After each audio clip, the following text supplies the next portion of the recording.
ये वो दौर है जब बात अगर आपकी संसद में भी उठा दी जाए ना तो भी सरकार पे कोई फर्क नहीं पड़ेगा। मानसून सत्र जिस पे पर डे करोड़ों रुपए खर्च किए जा रहे हैं और प्रधानमंत्री साहब लंदन में घूम रहे हैं। सरकारी स्कूल बंद किए जा रहे हैं। सरकार का टारगेट हर 1 किलोमीटर पे दारू के ठेके खोलना है। भारत को आप एजुकेटेड देखना ही कहाँ चाहते हैं? सरकार को ये पता चलना चाहिए कि इस देश का शिक्षक चुप नहीं है। टीचर की कितने सालों से भर्तियां नहीं आ रही, मजाक बना के रख दिया है। बस इस देश की जनता को 5 किलो राशन मुंह पे फेंक के मार दीजिए, उससे वोट मिलता रहेगा और सरकार चलती रहेगी। का नेता राहुल गांधी हमारी किसी समस्या को लेकर ट्वीट भी कर दे तो हम समझते हैं शायद बात अब बनेगी। मैं आप सभी शिक्षकों से गुजारिश करना चाहता हूं, आजाद होकर हमने यही सीखा था कि कोई सरकार आती है कोई सरकार जाती है। फिर देश के एक यशस्वी प्रधानमंत्री अटल जी ने भी कहा था सरकारें आएंगी सरकारें जाएंगी, मगर यहां तो सरकार जा ही नहीं रही है। गलत हो सही हो, सरकार आती रहेगी बस।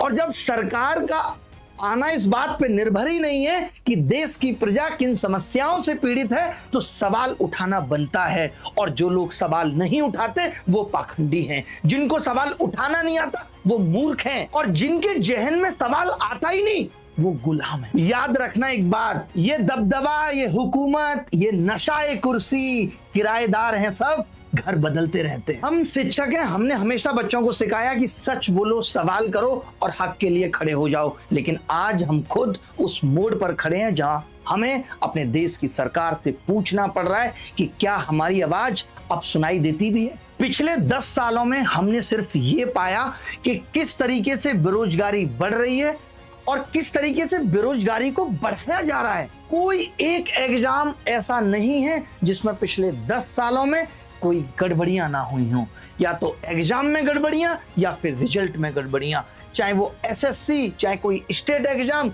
या फिर रेलवे एग्जाम, सब में रिफॉर्म की जरूरत है। और लगातार बच्चा कोशिश में है कि किसी तरीके से उसे कोई एक नौकरी मिल जाए, लेकिन उसको इतना प्रताड़ित किया जा रहा है कि वो बेचारा ट्विटर पे आ गया, जहां एक विद्यार्थी को इंस्टाग्राम व्हाट्सएप ये कम थे जो उनको ट्विटर पे आना पड़ा और वो ट्विटर पे अपनी आवाज उठाता है। अगर एक ट्वीट जो वो करता है वो ट्रेंड में आ जाता है तो वो उस चीज को सेलिब्रेशन समझने लगता है। अगर कोई छोटा मोटा न्यूज चैनल उस चीज को दिखा देता है तो उसको लगता है कि वाओ हम जीत गए। सोचिए, एक विद्यार्थी की मानसिक स्थिति को हमने इतना कमजोर कर दिया है कि अगर एक विपक्ष का नेता राहुल गांधी हमारी किसी समस्या को लेकर ट्वीट भी कर दे तो हम समझते हैं शायद बात अब बनेगी। जबकि मैं आपको बताना चाहता हूं, आप ट्वीट तो छोड़ दीजिए, ये वो दौर है जब बात अगर आपकी संसद में भी उठा दी जाए ना तो भी सरकार पे कोई फर्क नहीं पड़ेगा। सोचिए, मानसून सत्र चल रहा है, इतना इंपॉर्टेंट सत्र है जहां पे देश की समस्याएं डिस्कस की जाती हैं। देश के हर कोने से जो एमपी हैं वो अपने राज्य की समस्याओं को लेकर के आते हैं, सामने रखते हैं। एक प्रधानमंत्री जो पूरे देश को लीड कर रहा है उसका होना कितना जरूरी है। मानसून सत्र जिस पे पर डे करोड़ों रुपए खर्च किए जा रहे हैं और प्रधानमंत्री साहब लंदन में घूम रहे हैं। यानी अब अगर आप ये भी सोच के बैठे हैं कि आपकी सत्र में रिफॉर्म को लेकर के आवाज उठाई जाएगी और उस पर सरकार कोई एक्शन लेगी, तो बिल्कुल भी नहीं। कभी आप 3 घंटे बैठकर देखिए मानसून सत्र में, आपको पता चलेगा कि सिर्फ वहां एंटरटेनमेंट होता है। कोई नेता अगर किसी बात को उठा भी दे तो वो एक कान से सुन के दूसरी कान से निकाल दिया जाता है, क्योंकि इस देश की जो मौजूदा सरकार है उसको लगता है कि वो सब कुछ सही कर रही है, क्योंकि वो तो हर राज्य में आ जाती है। उसको कैसे पता चलेगा कि वो गलत भी है? उसको लगता है वो सब कुछ ठीक कर रही है। ये विपक्ष बेवकूफ है जो किसी बात को उठा रहा है। और जो लोग पार्टी में अंदर, उनकी इतनी हिम्मत नहीं है कि वो ये आवाज उठा सके कि देश में कुछ गलत हो रहा है, क्योंकि वो तो खुद के दम पे जीत कर ही नहीं आए। आज इस देश में सिर्फ एक राष्ट्र एक चुनाव, वन मैन शो हो रहा है। सिर्फ एक आदमी के इर्द गिर्द पूरा देश घूम रहा है। आज रेलवे एसएससी एग्जाम्स में जो हो रहा है वो सिर्फ स्टूडेंट्स के साथ अन्याय नहीं है, इस पूरी शिक्षा व्यवस्था पे तमाचा है। और सिर्फ एग्जाम सिस्टम नहीं, हमारा एजुकेशन सिस्टम खोखला हो चुका है। सरकारी स्कूल बंद किए जा रहे हैं। सरकार का टारगेट हर 1 किलोमीटर पे दारू के ठेके खोलना है। स्कूल आपको 10 किलोमीटर पे भी नहीं दिखेंगे और 2047 में हमें विश्वगुरु बनना है। आज एक इतनी भयावह खबर आप सबके सामने आई होगी कि झालावाड़ में स्कूल की छत गिर गई, जहां से राजस्थान की पूर्व मुख्यमंत्री एमपी रह चुकी हैं, उनका बेटा आज भी वहां से एमपी है। स्कूल की छत गिरने से इतने बच्चों की मौत हो गई।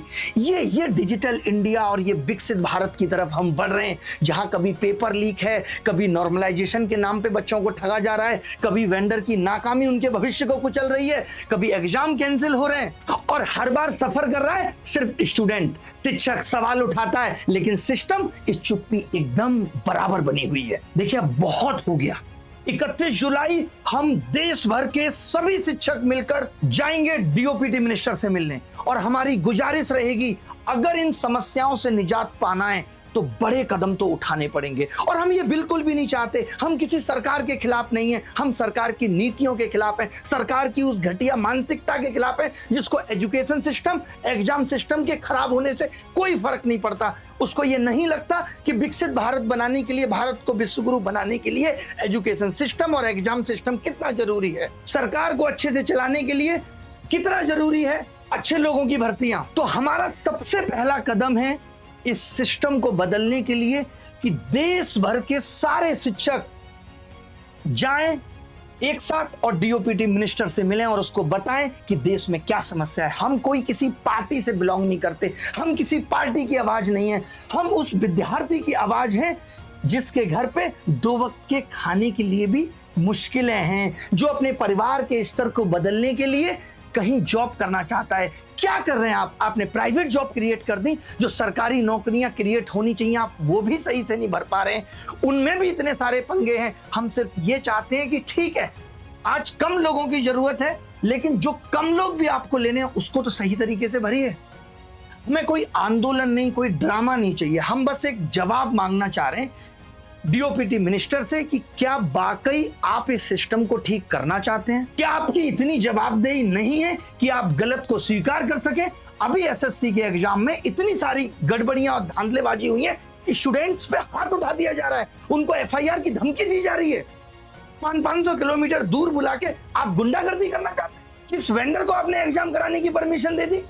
आज हमारी सरकारें इतना समर्थ नहीं हो पाई है कि एग्जाम करा सकें, और बात इतनी बड़ी बड़ी।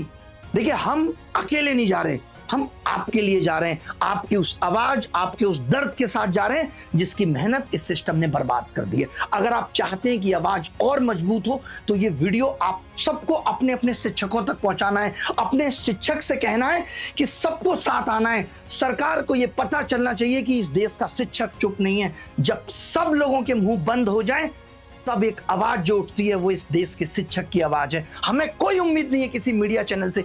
आज मुझे एक मीडिया चैनल ने कांटेक्ट करके बोला कि हमें आपसे बाइट चाहिए। मैंने कहा अचार डालोगे आप मेरी बाइट का? क्या करोगे? आपको बाइट लेनी चाहिए इस देश के मंत्रियों से, आपको बाइट लेनी चाहिए एसएससी चेयरमैन से कि जो बच्चे उंगली उठा रहे हैं इस पे आप क्या एक्शन ले रहे हैं।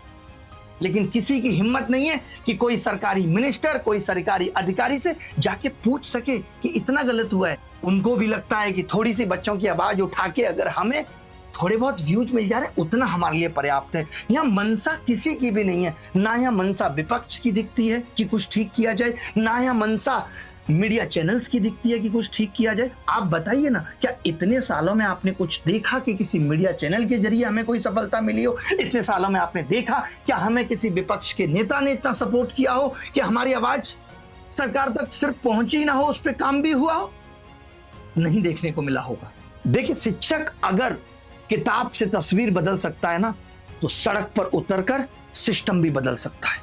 31 जुलाई को मिलेंगे मैदान में सवालों के साथ। मैं आप सभी शिक्षकों से गुजारिश करना चाहता हूं, राकेश यादव सर और पूरी करियरविल टीम के रेस्पेक्टेड टीचर्स से, कुमार सर, शुभम जैन भाई, विक्रमजीत सर और रैंकर गुरुकुल के सभी रेस्पेक्टेड टीचर्स से, नीतू मैम और केडी लाइफ के सभी रेस्पेक्टेड टीचर्स से, जयपुर से राजा सर और नियोन क्लासेस के टीचर्स से, आशुतोष सर और अड्डा 247 के सभी टीचर्स से, अंकित भाटी और RWA के सभी रेस्पेक्टेड टीचर्स से, आदित्य सर और विनर इंस्टीट्यूट के सभी रेस्पेक्टेड टीचर्स से, जितनी भी इंडिया के अंदर फीमेल शिक्षकें पढ़ाती हैं, चाहे वो हिमांशी मैम, चाहे काजल सियाग मैम, मैं इन सबसे भी गुजारिश करना चाहता हूं। और हर एक शिक्षक के पास अपनी अपनी प्रॉब्लम्स होंगी। हम एसएससी वाले एसएससी की सारी प्रॉब्लम्स दिखाएंगे, रेलवे वाले शिक्षक रेलवे के रिफॉर्म की बात करेंगे, टीचर की कितने सालों से भर्तियां नहीं आ रही, मजाक बना के रख दिया है। भारत को आप एजुकेटेड देखना ही कहां चाहते हैं कि आप शिक्षक की भर्ती निकालेंगे? आप तो स्कूल बंद करने पे पड़े हुए हैं।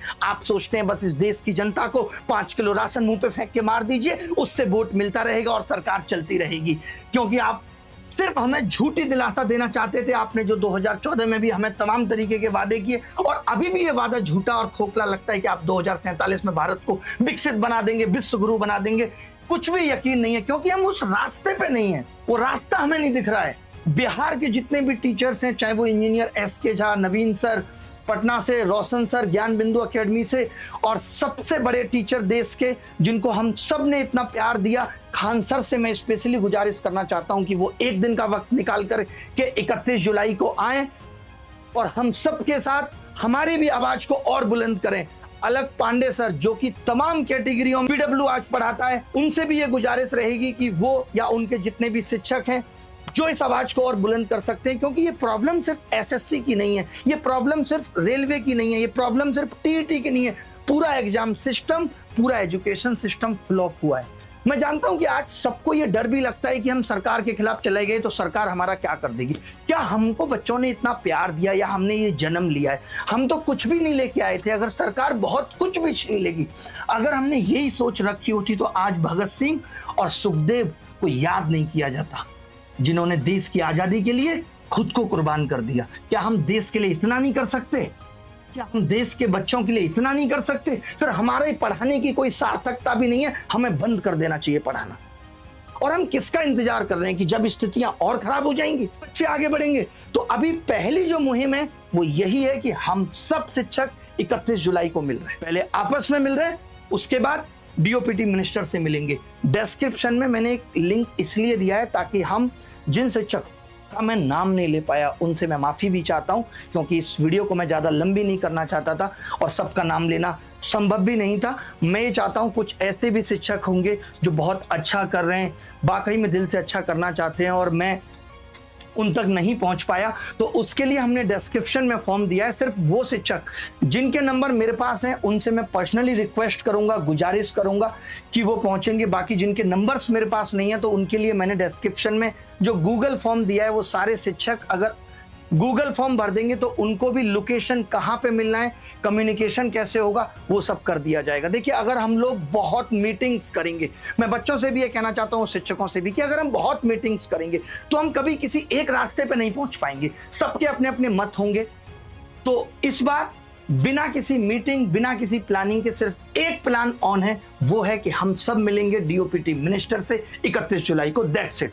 कोई बहुत लंबी चौड़ी प्लानिंग नहीं करते। आगे क्या होगा नहीं पता है, कैसे होगा नहीं पता है, लेकिन हमें जवाब चाहिए कि जो गलत हो रहा है। एसएससी को अपना वेंडर बदलना पड़ेगा, रेलवे को कैलेंडर जारी करना पड़ेगा, शिक्षक भर्तियां निकालनी पड़ेंगी, सब कुछ करना पड़ेगा। बच्चों से भी एक रिक्वेस्ट है कि आप ये फॉर्म भर करके प्लीज फॉर्म को खराब ना करें, वरना कनेक्ट करना बहुत मुश्किल हो जाएगा।